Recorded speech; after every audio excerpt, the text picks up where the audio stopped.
नमस्कार। आज हम सहारनपुर में उद्यमी हमारे मयंक अरोड़ा जी के साथ हैं, जो समाज सेवा में हमेशा अपनी एक अलग पहचान बनाए रखते हैं। तो सबसे पहले आपका स्वागत है जी। नमस्कार जी। ये जो आप समाज सेवा, इसके बारे में थोड़ा बताएं, कब से कर रहे हैं इस समाज सेवा? जी, समाज सेवा तो जब से अपने पैरों पे खड़े हुए हैं और अपना बिजनेस स्वयं करना शुरू किया है, तब से प्रयास रहता है कि किसी ना किसी तरीके से समाज के लिए, अपने धर्म के लिए कुछ ना कुछ, अपने देश के लिए करने की भावना रहती है मन से, और करनी भी चाहिए, सभी लोगों को करनी चाहिए। भाई देखिए, सबका, जितने भी हमारे महापुरुष हैं, सबका ये कहना है कि अगर आपको भगवान ने सामर्थ्य दिया है, सक्षम बनाया है, तो अपने से कमज़ोर लोगों को या किसी भी जीव जंतु की सहायता आपको ज़रूर करनी चाहिए। जैसे कि परिवार में भी 4 बच्चे होते हैं, 4 भाई बहन होते हैं, उनमें से मान लीजिए 2 अपाहिज हो गए या उनके साथ कोई प्रॉब्लम आ गई या फाइनेंशियल क्राइसिस आ गया, तो बाकी 2 को जिस तरह की उनकी सेवा करनी चाहिए, उनकी मदद करनी चाहिए। ऐसे ही संसार में सभी भाई बहनों की तरह है, सभी भगवान के बच्चे हैं, तो सभी को एक दूसरे की सहायता करनी चाहिए, जो कि ज़रूरतमंद हो, जो जेन्युइन होते हैं, तो उनके लिए मैं ज़रूर प्रयास करता हूँ। बाकी अपने धर्म की बात करें तो देखिए, जिनका सब कुछ दिया हुआ है, एक भगवान और दूसरे माँ बाप, सब कुछ ज़िंदगी में इन्हीं लोगों का दिया होता है।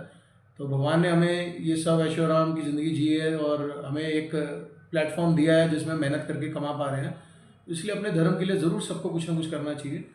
ये नीरजानाथ मंदिर है आपका एक जी। उसके बारे में बताइए, इसकी स्थापना आपने कैसे करी, इसका विचार कैसे आया मन में?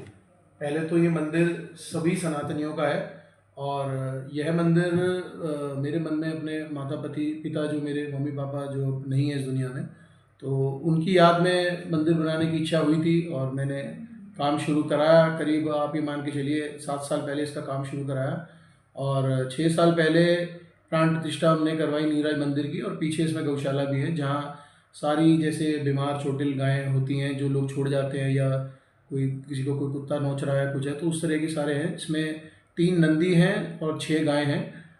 तो बस यही अपना चलता आ रहा है, और हमारे मंदिर में एक भी दान पात्र नहीं है, जो भी है सब भगवान हमारे हाथ से करा रहे हैं। और दूसरा नीरज राज मंदिर जो आप बता रहे हैं, इसका कुछ और बृहद रूप से बनाना चाह रहे हैं, इसका कुछ बड़ा करना चाह रहे हैं, इसको कुछ कुछ और विशेष इसमें कुछ करना चाह रहे हों? देखिए, विशेष इसमें पहले बहुत कुछ है।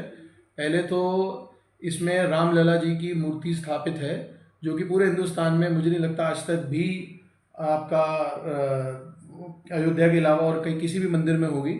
हमारे मंदिर का शिखर ही पूरा तिरंगे में बना हुआ है, ऐसा तिरंगे वाला शिखर भी आपने कहीं नहीं देखा होगा। बाहर भारत माता की स्थापना भी है, भारत माता जी की मूर्ति भी स्थापित की गई है, और ज़्यादातर सभी देवी देवता इसमें, इस मंदिर में स्थापित हैं। शिव परिवार भी है, माता रानी भी है, और आपका राधा कृष्ण जी भी है, सिंदूरी हनुमान जी, राम दरबार, विष्णु लक्ष्मी जी, और अपना सभी देवी देवता, शिवलिंग भी है, और शनिदेव जी की भी शिला है। तो सभी वहाँ पे पहले ही विराजमान है। तो पहले से ही वहाँ पे हर मंगलवार शनिवार इस मंदिर में भंडारा चल रहा है पिछले 5 साल से लगातार।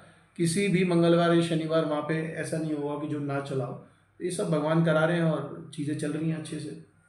इसके अलावा भी आपके मन में ऐसा कुछ है कि मैं इसके अलावा कुछ और भी ऐसा करूं जो मेरे मन को सुकून पहुंचाए, ऐसा कोई मन में विचार आता हो? मैं वैसा आपको बताऊं, मेरे मन में जो विचार आता है मैं तुरंत कर देता हूं। मैं बहुत ज़्यादा सोचता नहीं, क्योंकि सोचने से आशंकाएं बढ़ती है, मन में डाउट बढ़ते हैं।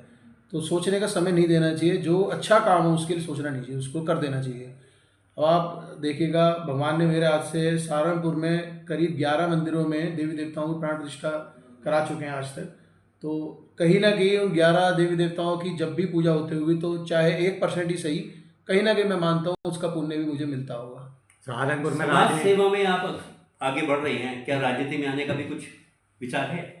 देखिए, राजनीति में बहुत ज़्यादा तरीके से सक्रिय मैं रह भी नहीं सकता, क्योंकि थोड़ा सा बिजनेस का भी आभास है।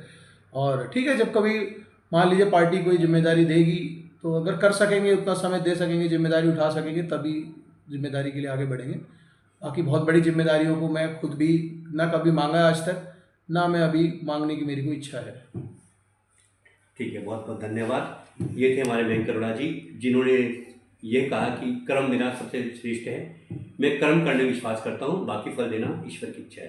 प्रदीप सहारनपुर से तनेजा जी, कमल तनेजा के साथ नमस्कार।